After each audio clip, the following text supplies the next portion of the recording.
என்னோடய ஸ்டைலில் ஒரு ஈஸியான பெப்பர் சிக்கன் குக்கரில் எப்படி செய்யலான்னு பார்க்கலாமா. இதுக்கு ஒரு மசாலா வறுத்தரைச்சிக்கலாங்க. இதுக்கு ஒரு 2 ஸ்பூன் அளவுக்கு மிளகு போட்டுக்கோங்க. இது கூடவே வந்துட்டு ஒரு ஏலக்காய், 1 இன்ச் பட்டை, 2 கிராம்பு, 1 வரமிளகா, இது கூடவே 1/2 ஸ்பூன் சீரகம், 1 ஸ்பூன் சோம்பு, 2 ஸ்பூன் மல்லி போட்டுட்டு நல்லா ட்ரை ரோஸ்ட் பண்ணிக்கோங்க. ட்ரை ரோஸ்ட் ஆனதும் இது வந்துட்டு அதோட ஸ்மெல் அரோமேட்டிக் ஸ்மெல் வந்ததும் அடுப்பு ஆஃப் பண்ணிட்டு இது கூடயே ட்ரை கறி லீவ்ஸு கொஞ்சோண்டு ஆட் பண்ணிக்கோங்க. ஆட் பண்ணிட்டு மிக்சியில் போட்டு ஃபைன் பவுடராக அரைச்சி எடுத்துக்கோங்க. ஒரு குக்கரில் 2 பெரிய வெங்காயம் நீல வாக்கில் நறுக்கி போட்டுக்கோங்க. எண்ணெய் ஊற்றி இது கூடவே வெங்காயம் வதங்கினதும் இஞ்சி பூண்டு பேஸ்ட் போட்டு வதக்குங்க. இஞ்சி பூண்டு பேஸ்ட் வதங்கினதும் ஒரு 2 தக்காளி அரைச்சி வச்சுருக்கேங்க, அதையும் போட்டு நல்லா வதக்குங்க. இது கூடவே வந்துட்டு நான் இன்றைக்கி ஒரு 1/2 kg சிக்கன் வாஷ் பண்ணி எடுத்துருக்கேங்க, அதையும் போட்டு இது கூடயே தேவையான அளவுக்கு மஞ்சத்தூள், உப்பு ரெண்டும் நல்லா போட்டுட்டு சிக்கனோட மிக்ஸ் ஆகிற அளவுக்கு வதக்குங்க.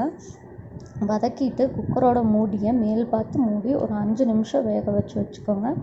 இதுக்கப்புறம் இந்த மாதிரி வெந்ததும் இது கூடவே வந்துட்டு ஒரு 1.5 டம்ளர் அளவுக்கு தண்ணி ஊற்றிங்க. தண்ணி ஊற்றி நல்லா மிக்ஸ் பண்ணிட்டு மூடி போட்டு மூடி ஒரு 2 விசில் விட்டு எடுங்க. 2 விசில் விட்டு எடுத்ததும் நம்ம அரைச்சி வச்சுருக்கிற பொடியை வந்துட்டு இது கூட போட்டு நல்லா மிக்ஸ் பண்ணிக்கலாங்க. மிக்ஸ் பண்ணிவிட்டு இப்போ மறுபடியும் ஒரு 2 விசில் விட்டு எடுத்திங்கன்னா ஒரு அட்டகாசமான பெப்பர் சிக்கன் ரெடிங்க. உங்களுக்கு ட்ரையாக வேணும்னா கொஞ்சம் நேரம் வதக்குங்க, ட்ரை ஆயிரும். இல்லைனா தண்ணி மாதிரி வேணும்னா இது மாதிரி வச்சுக்கோங்க. கடைசியில் கொத்தமல்லி தழை தூவி இறக்குனீங்கன்னா ரெடிங்க. பிடிச்சிருந்தா சப்ஸ்கிரைப் பண்ணுங்கள், லைக் பண்ணுங்கள், கமெண்ட் பண்ணுங்கள். பாய்.